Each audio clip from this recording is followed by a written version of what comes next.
अस्सलाम वालेकुम। सत बिस्मिल्ला जी आयां नूं स्वागत करदे आ पंजाबी चैनल ते आउण दा ते ਜਿਹੜੇ ਭਰਾ ਸਾਡੀ ਵੀਡੀਓ ਦੇਖਦੇ ਆ ਸੁਣਦੇ ਆ ਲਾਈਕ ਕਰਦੇ ਆ ਅਸੀਂ ਉਹਨਾਂ ਦਾ ਦਿਲ ਤੋਂ ਸ਼ੁਕਰੀਆ ਅਦਾ ਕਰਦੇ ਤੇ ਜਿਹੜਿਆਂ ਭਰਾਵਾਂ ਨੇ ਅਜੇ ਤੱਕ ਚੈਨਲ ਨੂੰ ਸਬਸਕ੍ਰਾਈਬ ਨਹੀਂ ਕੀਤਾ ਉਹ ਚੈਨਲ ਨੂੰ ਸਬਸਕ੍ਰਾਈਬ ਕਰ ਲਓ ਤੇ ਨਾਲ ਘੰਟੀ ਵਾਲੇ ਹੱਥ ਤੇ ਬਟਨ ਜ਼ਰੂਰ ਮਾਰਿਆ ਜੋ ਕਿਉਂਕਿ ਹਰ ਆਉਣ ਵਾਲੀ ਵੀਡੀਓ ਤੁਹਾਡੇ ਤੱਕ ਪਹੁੰਚਦੀ ਰਹੇ। ਅੱਜ ਆਪਾਂ ਗੱਲ ਕਰਦੇ ਥੋੜੀ ਜਿਹੀ ਮਜ਼ਾਹੀਆ। ਉਹਨੇ ਕਿਹਾ ਇੱਕ ਅਰਬੀ ਦਾ ਪੁੱਤਰ ਨਾ ਜਰਮਨੀ ਦੇ ਇੱਕ ਸ਼ਹਿਰ ਪੜਨ ਚਲਾ ਗਿਆ ਯੂਨੀਵਰਸਿਟੀ ਦੇ ਵਿੱਚ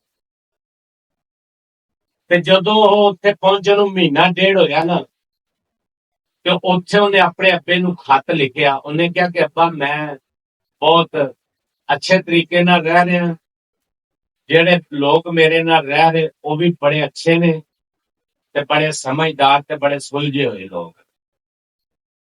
ਲੇਕਿਨ ਉਹਨੇ ਕਿਹਾ ਕਿ ਅੱਬਾ ਮੇਰੇ ਵਾਸਤੇ ਇੱਕ ਬੜੀ ਪਰੇਸ਼ਾਨੀ ਹੈ ਕਿ ਜਦੋਂ ਮੈਂ ਯੂਨੀਵਰਸਿਟੀ ਜਾਣਾ ਨਾ ਉਦੋਂ ਪੈਦਲ ਰੋ ਰੋ ਕੇ ਜਾਣਾ, ਰੋਂਦਿਆ ਹੋਇਆ ਯੂਨੀਵਰਸਿਟੀ ਜਾਣਾ।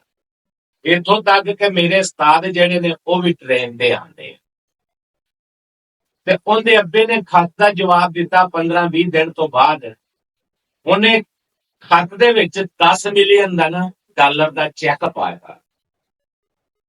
ਜਦੋਂ ਪੁੱਤਰ ਨੇ ਖੱਤ ਖੋਲਿਆ, ਖੱਤ ਖੋਲ ਕੇ ਪੜ੍ਹਿਆ ਤੇ ਨਾਲ ਚੈੱਕ ਵੇਖਿਆ, ਉਹਦੇ ਅੱਬੇ ਨੇ ਕਿਹਾ ਖੱਤ ਦੇ ਉੱਤੇ, ਉਹਨੇ ਕਿਹਾ ਕਿ ਪੁੱਤਰ ਸਾਨੂੰ ਅੰਗਰੇਜ਼ਾਂ ਅੱਗੇ ਸ਼ਰਮਿੰਦਿਆਂ ਨਾ ਕਰ, ਆ ਤੈਨੂੰ 10 ਮਿਲੀਅਨ ਦਾ ਚੈੱਕ ਭੇਜਿਆ, ਤੂੰ ਆਪਣੇ ਵਾਸਤੇ ਇੱਕ ਟ੍ਰੇਨ ਹੀ ਖਰੀਦ ਲੈ।